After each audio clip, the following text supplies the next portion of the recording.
అందరికీ నమస్కారం. Group 2 AP economy అంటే మనకు గుర్తుకొచ్చేది సిలబస్ కాపీలో ఉన్న చాప్టర్ 4 అలానే చాప్టర్ 5. ఈ 2 చాప్టర్లే మనకి ఏపీ ఎకానమీకి సంబంధించి. సో మనకి సిలబస్ కాపీలో ఉన్నట్టు లైన్ టు లైన్ చదువుకోవాలి. అలానే లైన్ టు లైన్ చదువుకోవడంతో పాటు మనకి రోజు కూడా ఇప్పటి నుంచి న్యూస్ పేపర్ కంటెంట్ అనేది ఫాలో అవ్వాలి. అలానే పరీక్ష జరిగే సమయానికి అంటే పరీక్ష ఫిబ్రవరిలో జరగచ్చు, లేకపోతే మార్చిలోనా జనవరిలోనా సరే మనకి నోటిఫికేషన్లో తెలుస్తుంది అఫీషియల్గా. సో అప్పుడు ఆ సమయానికి మెయిన్స్ ఎప్పుడైతే ఉంటుందో ఆ మెయిన్స్ సమయానికి రీసెంట్గా ఏ సర్వే అయితే ఉంటుందో ఏపీ ఎకానమీకి సంబంధించి ఏ సర్వే అయితే ఉంటుందో సో ఆ సర్వేనే చదవాలి మనం. ఇప్పుడు ఇదంతా కూడా ఎందుకు చెప్తున్నానంటే ఈరోజు మనము ఏపీఎస్సి గ్రూప్ 2 ఆంధ్రప్రదేశ్ ఆర్థిక వ్యవస్థ ఏపీ ఎకానమీకి సంబంధించి 6 PM 6 PYQs ప్రోగ్రాంలో మనం రీసెంట్గా ఎలాంటి ప్రశ్నలు ఇచ్చాడో మనం తెలుసుకుందాం, మనం డిస్కషన్ చేద్దాం ఈ క్లాస్లో. ఇండియన్ ఎకానమీకి సంబంధించిన ప్రీవియస్ ఇయర్ క్వశ్చన్స్ మనం డిస్కస్ చేస్తున్నాం. అలానే ఏపీ ఎకానమీకి సంబంధించిన ప్రీవియస్ క్వశ్చన్స్ కూడా మనం డిస్కస్ చేద్దాం. ఎందుకంటే ఎలాంటి ప్రశ్నలు ఇస్తున్నాడో మనం తెలుసుకోవాలి కదా. సరే చూద్దాం. చూడండి, ఏపీలో గ్లోబల్ ఏఐ హబ్గా అభివృద్ధి చేస్తున్న నగరం ఏది? ఇంగ్లీష్లో చూడండి, which city in AP being developed as global AI hub? So మనందరికి కూడా తెలుసు దీని ఆన్సర్ విశాఖపట్నం, వైజాగ్. దీని గురించి చూద్దాం. చూడండి, ఇప్పుడు ఇంతకుముందే మనం చెప్పుకున్నాం ఏమని, సిలబస్ కాపీని ఎంత ఫాలో అయినా కానీ ఈ సిలబస్ కాపీ మొత్తం కూడా 4th చాప్టర్ 5th చాప్టర్ ఇట్లా మొత్తం కూడా ఎంత ఫాలో అయినప్పటికీ కూడా లైన్ టు లైన్ చదివినప్పటికీ కూడా మనం రోజు కూడా ఒక ఇంగ్లీష్ పేపరు అలానే ఒక తెలుగు పేపరు డైలీ చదువుతూ ఉండాలి. ఎందుకు చదవాలంటే ఇదే కారణం. చూడండి, ద హిందూ న్యూస్ పేపర్లో ఈ అంశం పడింది. Andhra Pradesh welcomes Vizag next AI land mark. So చూడండి, వైజాగ్ ఏఐ హబ్ అని చెప్పేసి ఇక్కడ మొత్తం కూడా ఫ్రంట్ పేపర్లోనే ఇస్తాడు. అంటే చూడండి, ఇది చదివినా కానీ ఒక మార్క్ మనకు వస్తుంది కదా, అట్లా అనమాట. సో కాబట్టి ద హిందూ అలానే ఈనాడు ఈ 2 పత్రికలు రోజు ఇప్పటి నుంచి రోజు కూడా చదువుతూ ఉండండి. మీకు అవసరమైతే దీనికి సంబంధించి ఏపీ ఎకానమీకి సంబంధించి సపరేట్గా కొన్ని క్వశ్చన్స్ కూడా MCQs కూడా నేను చేస్తాను. సరే, గ్లోబల్ ఏఐ హబ్గా విశాఖపట్నము ఇక్కడే మనం చెప్పుకున్నాం. ఐటీ అలానే భవిష్యత్తు సాంకేతిక రంగాలలో ఆంధ్రప్రదేశ్ని ముందంజలో నిలపడమే లక్ష్యంగా ఇక గ్లోబల్ ఏఐ హబ్గా విశాఖపట్నాన్ని ఎంచుకోవడం జరిగింది. అంతర్జాతీయ టెక్నాలజీ సంస్థల ఆకర్షణ కోసము గ్లోబల్ ఏఐ హబ్గా విశాఖపట్నాన్ని ఉంచడం జరిగింది. అంటే ఏంటి? విదేశీ పెట్టుబడుల ప్రోత్సాహము, అలానే ఆధునిక మౌలిక సదుపాయాల కల్పన, సులభతర వ్యాపార నిర్వహణ, is of doing business. So ఇలాంటి వాటి కోసము గ్లోబల్ ఏఐ హబ్గా విశాఖపట్నాన్ని తీర్చిదిద్దాలనుకుంటున్నారు. అలానే స్థానిక నైపుణ్యము, స్కిల్ డెవలప్మెంట్ అనేది పెంచుకోవాలి. సో ఇక్కడ చూడండి, కాలానికి అనుగుణంగా ఆర్టిఫిషియల్ ఇంటెలిజెన్స్ శిక్షణ కార్యక్రమాలు, అలానే కౌశల్య శిక్షణ కేంద్రాల ఏర్పాటు, ఉపాధి అవకాశాల సృష్టి ఇవన్నీ కూడా జరగాలి. అలానే వినూత్న ఆవిష్కరణల ప్రోత్సాహం కూడా తీసుకోవాలి. ఓకే, సో పరిశోధన అలానే అభివృద్ధి, R&D మద్దతు, అలానే స్టార్టప్ ఎకో సిస్టమ్స్, అలానే నూతన సాంకేతిక అడాప్షన్ ఇవన్నీ కూడా కలగలిసి గ్లోబల్ ఏఐ హబ్గా విశాఖపట్నాన్ని ఒకే చోట తీర్చిదిద్దాలనుకుంటున్నారు. సో అదే అనమాట, ఇది ఆంధ్రప్రదేశ్ ప్రణాళిక. ఇది దీని గురించి. అలానే మీరు డైలీ న్యూస్ పేపర్లో చూస్తూనే ఉన్నారు, విశాఖపట్నంలో గూగుల్ ఏఐ హబ్ మనకు భారీ పెట్టుబడులు వచ్చినాయి. ఇక్కడ విశాఖపట్నానికి $15 బిలియన్, అంటే మన ఇండియన్ రూపీస్లో 1.35 లక్షల కోట్లు ఇక్కడ పెట్టుబడులకి ఇక్కడ పెట్టడం జరుగుతుంది డేటా సెంటర్ రూపంలో. 2026 నుంచి మొదలు పెడితే 2030 కల్లా పూర్తి కావడానికి సిద్ధంగా ఉంది. 1 గిగావాట్ డేటా సెంటర్ ఇక్కడ ఏర్పాటు చేయబోతున్నారు మొత్తం కూడా. ఓకే, అలానే నెక్స్ట్ ఉద్యోగాల సృష్టి కూడా జరగబోతుంది ఇక్కడ. ప్రపంచ టెక్ హబ్గా ఆంధ్రప్రదేశ్ అనేది అభివృద్ధి చెందబోతుంది అనేది ఇక్కడ మనం తెలుసుకోవాలి. అలానే నెక్స్ట్ ఇంకోటి చూడండి, సేమ్ అలాంటి ప్రశ్న ఇచ్చాడు. జనవరి 2026 నాటికి, అంటే ఇక్కడ దీని అర్థం ఏంటంటే ఎగ్జామినరు కూర్చొని ఈ పేపర్ తయారు చేసే నాటికి జనవరి 2026, అది దాని అర్థం. ఆ జనవరి 2026 నాటికి అన్నాడు కదా, భారతదేశంలో మొట్టమొదటి క్వాంటమ్ కంప్యూటింగ్ వ్యాలీని ఏ నగరంలో స్థాపించనున్నారని చెప్పాడు. Which city is set establish in India first quantum computing valley by January 2026? So మనకు తెలుసు అమరావతి, దీని ఆన్సర్ అమరావతి. చూద్దాం. చూడండి, ఇంకా ఆంధ్రప్రదేశ్ గవర్నమెంట్ అఫీషియల్గా విడుదల చేసిన పోస్టర్ ఇది. India's first quantum test facility in Amaravati. APCRDA వాళ్ళు అఫీషియల్గా విడుదల చేశారు దీన్ని. అదే ఆ పోస్టర్ మీకు ముందు ఉంచాను. అలానే ఇంకా చూడండి, దీని గురించి అమరావతి క్వాంటమ్ వ్యాలీ ఒక చారిత్రాత్మక మైలురాయి, దేశ సాంకేతిక రంగాన్ని మలుపు తిప్పి అడుగునమాట ఇది. సో ప్రపంచ క్వాంటమ్ టెక్నాలజీ రంగంలో ఆంధ్రప్రదేశ్ అగ్రగామిగా తీర్చిదిద్దడానికి దీన్ని ఇక్కడ ఏర్పాటు చేస్తున్నారు. అధునాతన పరిశోధన అలానే గ్లోబల్ హబ్గా తీర్చిదిద్దడానికి. ఎక్కడ అంటే తుళ్ళూరు మండలము, ఉద్దండరాయనపాలెం గ్రామం. అమరావతిలో మీకు ఏరియా తెలుసు కదా, తుళ్ళూరు మండలం, ఉద్దండరాయనపాలెం. దేశ భవిష్యత్తుకి ఒక ముందడుగుని చెప్పాలి. ఇక్కడ కనుక అమరావతి క్వాంటమ్ వ్యాలీ కనుక ఏర్పాటు చేస్తే ఏర్పాటు చేసేది ఉందో ఆల్రెడీ, సో ఏర్పాటు చేస్తున్నారు. సో ఇది జరిగితే వేలాది ఉద్యోగాలు, ఆర్థికాభివృద్ధి జరుగుతుంది. మరి ఎప్పుడు శంకుస్థాపన చేశారంటే ఫిబ్రవరి 7, 2026. ఈ డేట్ గుర్తుపెట్టుకోవాలి. ఇక్కడ ప్రశ్న చూసి చాలా మంది కన్ఫ్యూజన్ అవుతున్నారు. చూడండి, జనవరి 2026 నాటికి అంటే ఇప్పుడే నేను చెప్పాను, ఎగ్జామినర్ కూర్చొని తయారు చేశారు. అంటే ఇది పేపర్ తయారు చేసేటప్పుడు జనవరి 2026లో అతను ఉన్నాడు. అందుకనే అటు ఇటు మారకుండా రేపొద్దున మళ్ళీ ఏమన్నా మారిస్తే ఏమన్నా మళ్ళీ ఈ అభ్యర్థులు పోటీకేస్తారన్న ఉద్దేశంతో ఎగ్జామినర్ ముందుగానే మేల్కొని జనవరి 2026 నాటికి, అంటే ఈ జనవరి 2026 నాటికి క్వాంటమ్ వ్యాలీని ఏ నగరంలో స్థాపించున్నారని తెలివిగా అడిగాడు అనమాట. సో కాబట్టి ఇది అర్థం చేసుకోవాలి. చూడండి, దేశ భవిష్యత్తు సాంకేతిక రంగాన్ని మలుపు తిప్పే చారిత్రాత్మక ఘట్టాన్ని అమరావతి వేదికగా ముందడుగు పడింది. ప్రపంచ క్వాంటమ్ టెక్నాలజీ రంగంలో ఆంధ్రప్రదేశ్ని అగ్రగామిగా నిలిపే లక్ష్యంతో అమరావతి క్వాంటమ్ వ్యాలీ ఏదైతే ఉందో భవన నిర్మాణానికి 7/2/2026 ఇప్పుడే మనం చెప్పుకున్నాం, ఫిబ్రవరి 7న పునాది రాయపడింది. సో దీని ద్వారా ఏంటంటే క్వాంటమ్ విప్లవానికి నాయకత్వం వహించే అవకాశానికి రాష్ట్రం రానుంది. సో ఇది కేంద్ర శాస్త్ర సాంకేతిక శాఖ మంత్రి జితేంద్ర సింగ్తో కలిసి ముఖ్యమంత్రి చంద్రబాబు తుళ్లూరు మండలము ఉద్దండరాయనపాలెం గ్రామంలో క్వాంటమ్ వ్యాలీ భవన నిర్మాణానికి శంకుస్థాపన చేశారు. సో దీనికోసం ప్రత్యేకంగా 50 ఎకరాలు కేటాయించింది అనమాట ప్రభుత్వం. సో ఇది గుర్తుపెట్టుకోండి. సో ఇది ఫోటో చూడండి ఒకసారి, చంద్రబాబు నాయుడు అండ్ దాని తర్వాత అనుకో బ్యాచ్ మొత్తం కూడా, మంత్రులు మొత్తం కూడా కలిసి ఇక్కడ మరి మైల్ స్టోన్, ఒక మైల్ స్టోన్గా నిలిచిపోతుంది. ఇది ఇక్కడ పునాది రాయి వేశారు.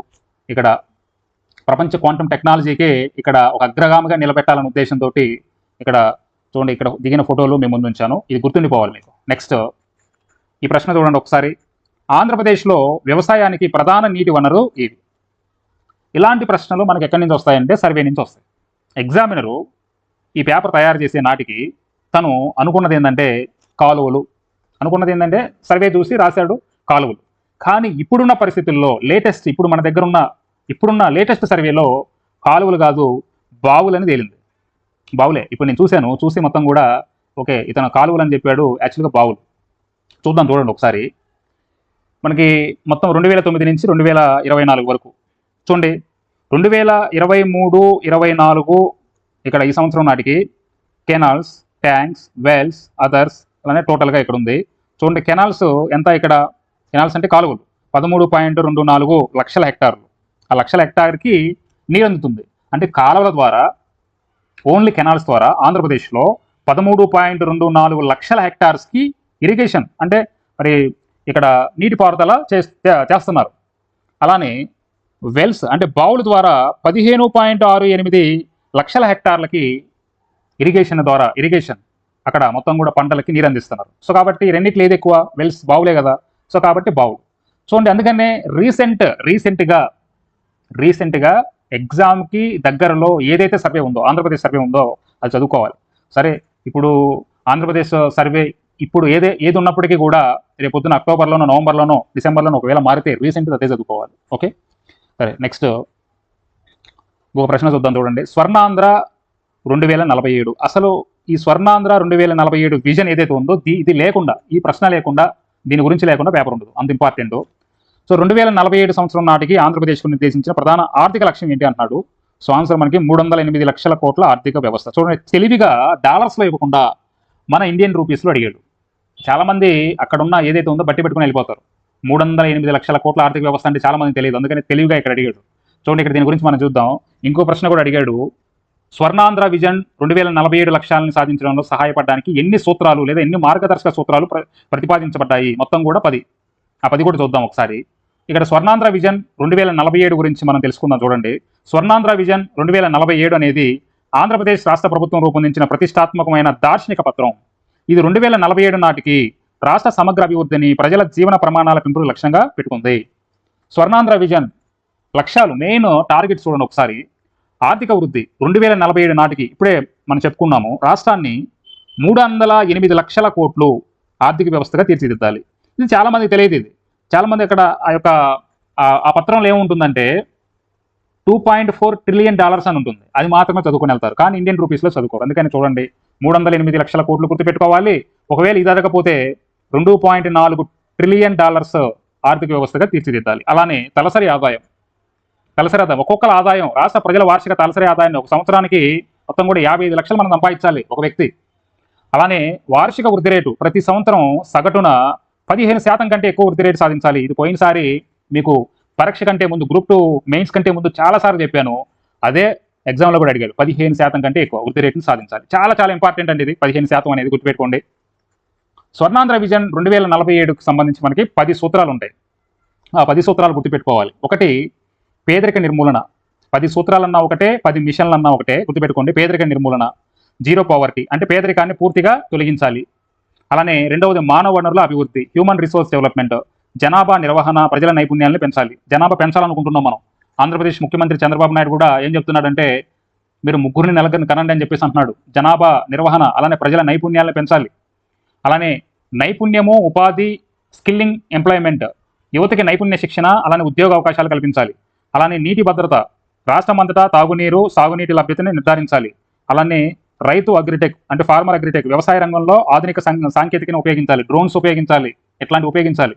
అలానే గ్లోబల్ లాజిస్టిక్ అంటే ప్రపంచ స్థాయి రవాణా, మన ఆంధ్రప్రదేశ్ నుంచి వేరే దేశాలకి, ప్రపంచం మొత్తానికి కూడా లాజిస్టిక్ని ఏర్పాటు చేసుకోవాలి. మన దగ్గర మొత్తం కూడా చూడండి, మన దగ్గర ఫిషరీ అనేది చాలా ఎక్కువగా ఉంటుంది.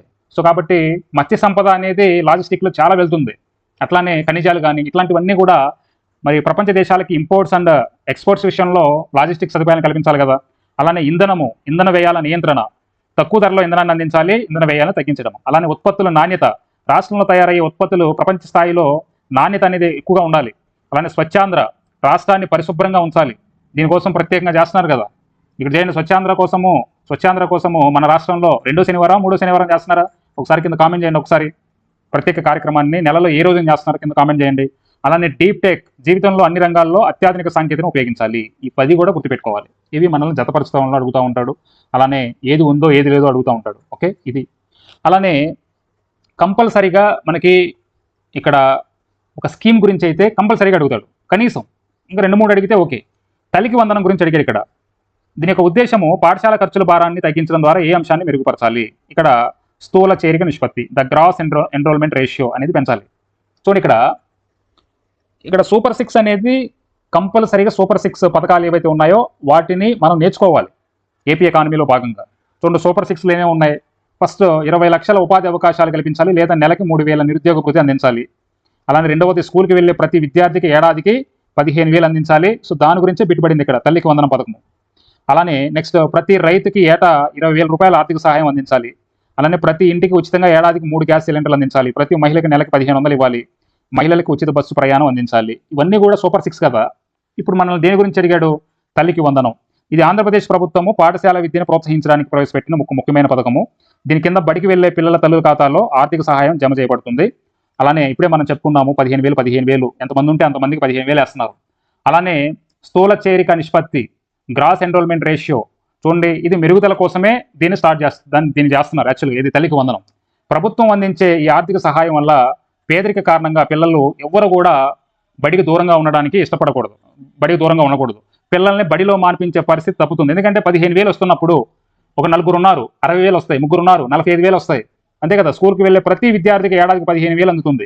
వాళ్ళకి పొలాలకో లేకపోతే దేనికో కోసం ఆర్థిక సహాయం అందుతుంది కదా. సో కాబట్టి అట్లా ఎక్కువ మంది పిల్లలు పాఠశాలలో చేరడానికి అంటే ఎన్రోల్మెంట్ మరియు చదువును మధ్యలో ఆపకుండా కొనసాగించడానికి దోహదపడుతుంది. సో తద్వారా విద్యా వ్యవస్థలో స్థూల చేరిక నిష్పత్తి అనేది గణనీయంగా పెరుగుతుంది. గ్రాస్ ఎన్రోల్మెంట్ రేషియో అనేది పెరుగుతుంది. సో ఇది దీనికి సంబంధించి. ఓకే, ఇంకా మరిన్ని ప్రశ్నలతోటి మనం కలుద్దాం. సో ప్రతి ఒక్కరు కూడా ఈ వీడియోని లైక్ చేయండి, షేర్ చేయండి. అలానే ఎవరైతే ఇంతవరకు మన ఛానల్ని సబ్స్క్రైబ్ చేసుకోలేదో so please subscribe our channel Nagaraju academy. Thank you.